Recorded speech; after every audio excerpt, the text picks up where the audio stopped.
భూస్థాపితం చేసి మనకి రైతుల పొట్టం కొట్టిన ప్రభుత్వం వైసీపీ ప్రభుత్వం.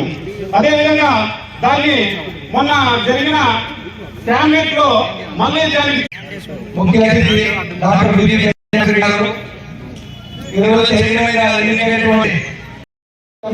కొంచెం ఆగాల దయచేసి కొంచెం అన్నపురం గాజుల బలిజ గోపాల్ ధర్మాపురం గాజుల గోపాల్ అని నేను నందవరం ప్రాథమిక వ్యవసాయ సహకార పరపతి సంఘము అధ్యక్షుడిగా మండల పరిధిలో గల గ్రామాల రైతులందరికీ న్యాయం చేస్తానని దైవ సాక్షిగా ప్రమాణం చేస్తున్నాను.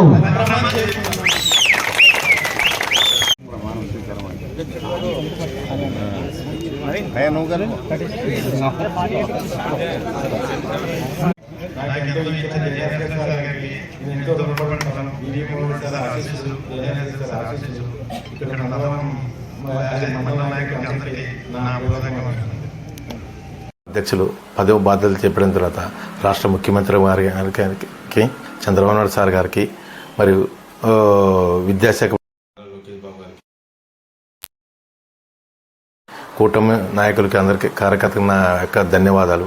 బివి జయనాథ్ సార్ గారికి ఎంతో రుణపడి ఉంటా. ఖచ్చితంగా ఈ సహకార సంఘం పార్టీ కానీ ఈ ఎమ్మెల్యే గారికి కానీ ఎంతో పార్టీ బలోపేతం చేసే రైతులకి ఎలాంటి ఇబ్బంది లేనట్టు యూరియా కానీ లోన్లు కానీ సకాలంలో అందించి ఖచ్చితంగా నెరవేరుస్తా. నేను రైతు కుటుంబం నుంచి వచ్చిన, మా ఫ్యామిలీ రైతు కుటుంబం. ఖచ్చితంగా ఈరోజు పార్టీల నుంచి 30 సంవత్సరాల పార్టీలో పనిచేసా సామాన్య కార్యకర్తగా. ఈరోజు పదవి అనేది కాదు, ఒక సామాన్య కార్యకర్తగా నేను పార్టీలో కొనసాగిన. పార్టీ గుర్తించింది, ఎమ్మెల్యే సారే గుర్తించినాడు, పార్టీ హైకమాండ్ కానీ గుర్తించింది మనకి.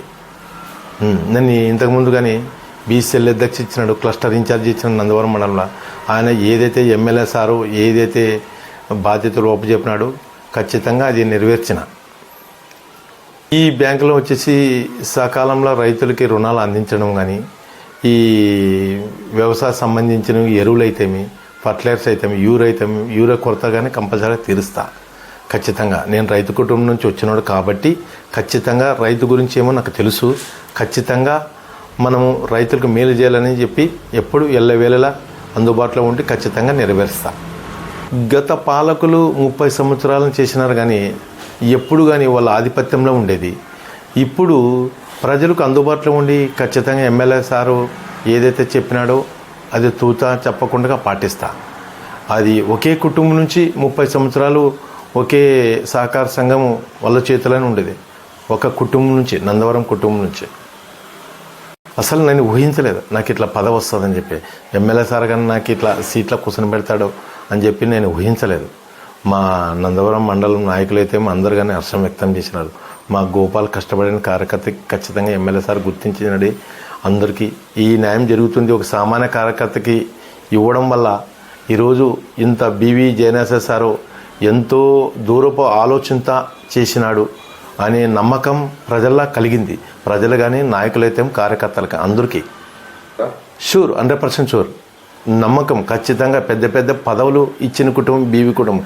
ఈరోజు ఎమ్మెల్యేలు అయినారు, మన మార్కెట్ యార్డ్ చైర్మన్లు అయినారు, ఎంపీపీలు అయినారు, జెడ్పీటీసీలు అయినారు. అన్ని బీవీ కుటుంబం ఒక్కరని కాదు. బీవీ కుటుంబం అంటే బీవీ మోనోడ్ సార్ కాదు, ప్రజల పక్షపాతి బీసీల కుటుంబం అది మొత్తానికి. అంటే బీవీ జయనాథ్ సార్ కానీ రెడ్డి కానీ అని ఎక్కడ రెడ్డి ఫీలింగ్స్ చూపడం లేదు.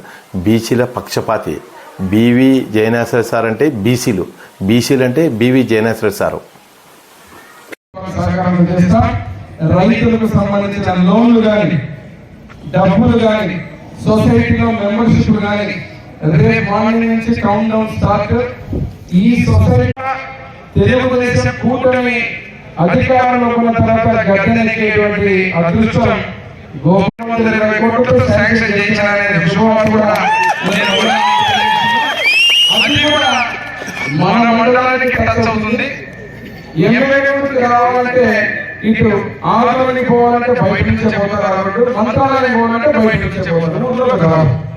ఆ బైపాస్ ని ఔటర్ రోడ్డుగా మలుస్తున్నాం.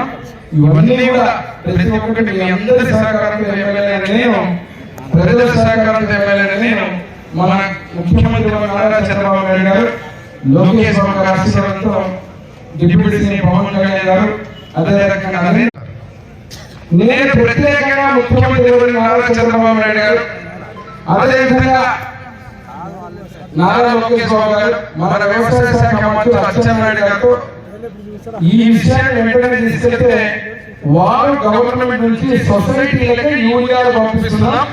ఆ యూరియా కూడా ఎంత కావాలంటే అంత పంపిస్తున్నాం. ఇప్పుడే నారాయణ రెడ్డి గారు చక్కగా చెప్పారు, మన అన్నం ఎంత తినాలో అంత తింటే ఆకలికి ఆనందంగా ఉంటుంది. ఆ అన్నంలో ఎంత పప్పు కలుపుకోవాలంటే అంత పప్పు కలుపుకుంటే రుచిగా ఉంటుంది. అంతే తప్ప పప్పు దొరుకుతాను కదా అని చెప్పి ఇంత ముందుకు గిన్నెడు పప్పు వేసి కలిపినామంటే ఏమవుతుంది?